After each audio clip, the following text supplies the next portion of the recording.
We're finally seeing signs of life at the once vacant site of a green car company started by Virginia's Democratic nominee for governor. In May, NBC 12 took an in-depth look at GreenTech and Terry McAuliffe's involvement in the company in Northwest Mississippi.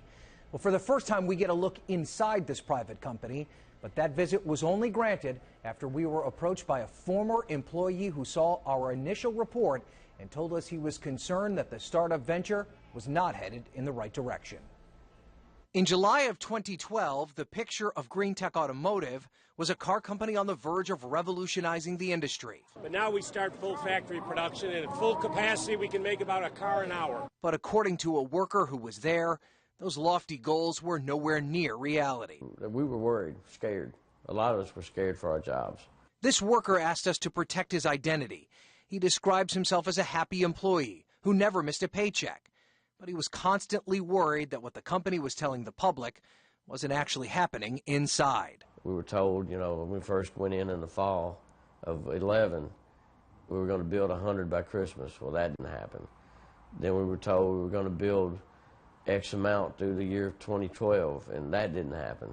It is a culture of uncertainty that his former employers forcefully reject. This is a real company. It's a building company. We have set very aggressive goals for ourselves, but we will not meet anyone's arbitrary deadline for us. Spokesperson Marianne McInerney took us on a ride of one of the GreenTech prototypes, a 5-seat sedan that runs on no gas. She says GreenTech is selling cars all over the world. We have distribution agreements that account for 30,000 vehicles over the next 3 years. That's pretty significant. But what she can't provide are specific numbers on actual cars that have been produced.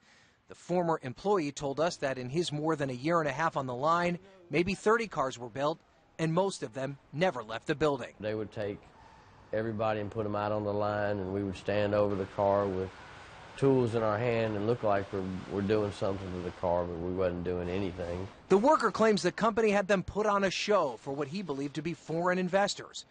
According to McInerney, he simply misunderstood the training process of a complex and new technology. There's what we would call a trading build. McInerney said the repetitive construction of the cars was for workers to learn, not to impress anyone.